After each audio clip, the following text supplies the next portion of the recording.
Hi అండి, అందరికీ నమస్తే. Welcome back to our channel Dishita talks. ఈరోజు మన వీడియోలో ఎంతో ఆరోగ్యకరమైన కమ్మగా ఉండే తోటకూర పచ్చడి ఇలా ఒకసారి ట్రై చేయండి. హెల్త్కి చాలా మంచిది, చాలా రుచిగా కూడా ఉంటుంది. ముందుగా ప్యాన్ పెట్టుకొని దాంట్లో ఒక గరిట ఆయిల్ వేసుకుందామండి. దీంట్లో ఒక స్పూను మినప్పప్పు, 2 స్పూనుల వరకు పల్లీలు వేసుకుంటున్నానండి. పల్లీలు ముందుగా వేయించుకుందాము, ఇవి వేగడానికి టైం పడుతుంది కాబట్టి. అలానే ఒక 2 స్పూనుల వరకు తెల్ల నువ్వులను వేస్తున్నానండి.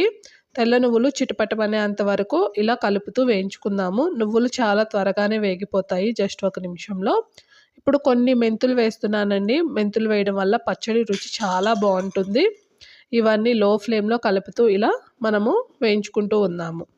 దీంట్లో నేను పచ్చిమిర్చితో చేస్తున్నానండి. మీరు కావాలంటే కొన్ని పచ్చిమిర్చి, కొన్ని ఎండుమిర్చితో కూడాను చేసేసుకోవచ్చు ఇదే ప్రాసెస్లో.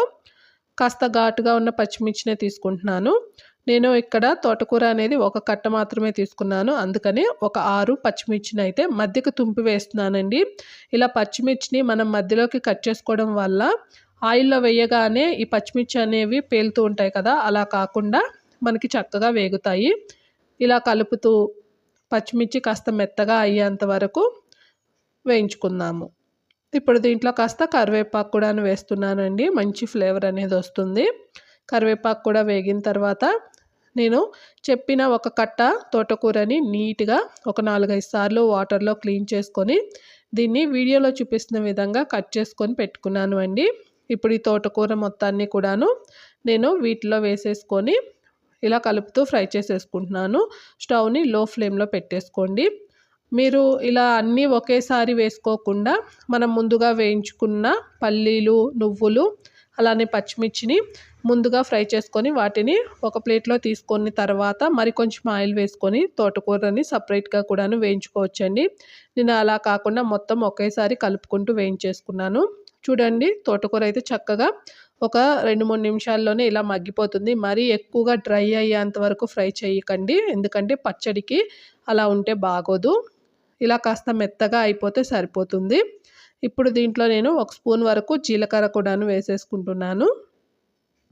ఇప్పుడు జీలకర్ర కూడాను కలుపుతూ మనం వీటిని వేయించుకుంటూ ఉందాము. ఇప్పుడు చిన్న నిమ్మకాయ సైజ్ అంతా చింతపండుని అయితే వేస్తున్నానండి.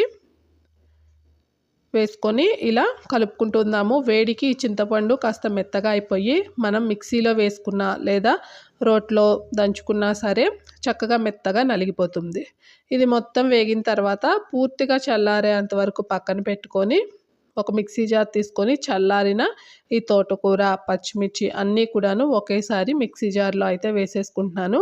మీ దగ్గర రోలు ఉంటే రోట్లో కూడాను దీనిని మనము దంచుకుంటూ ఉండొచ్చు.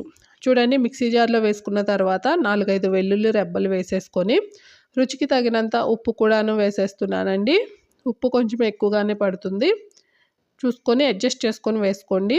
ఇలా ఉప్పు వేసిన తర్వాత మూత పెట్టేసుకొని మరీ మెత్తగా కాకుండా బరకగా గ్రైండ్ చేసుకోవాలి అండి.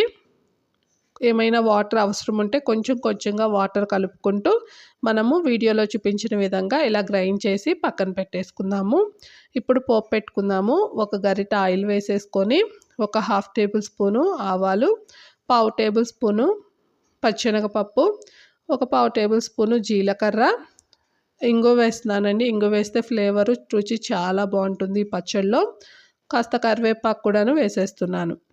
4 దంచిన వెల్లుల్లి రెబ్బలు, అలానే కొన్ని పల్లీలు వేస్తున్నానండి. పల్లీలు వేయడం వల్ల పోపులో ఈ పచ్చడిలో మధ్య మధ్యలో తగులుతూ చాలా రుచిగా ఉంటుంది. అలానే ఒక 2 ఎండుమిర్చిని కూడాను తుంపి వేసేసుకుంటున్నాను. ఇలా పోపు కూడాను చక్కగా వేగిన తర్వాత నేను గ్రైండ్ చేసుకొని పెట్టుకున్న పచ్చడిని ఒక గిన్నెలో తీసుకొని పెట్టుకున్నానండి. ఇప్పుడు పోపుని దాంట్లో వేసేసుకుందాము.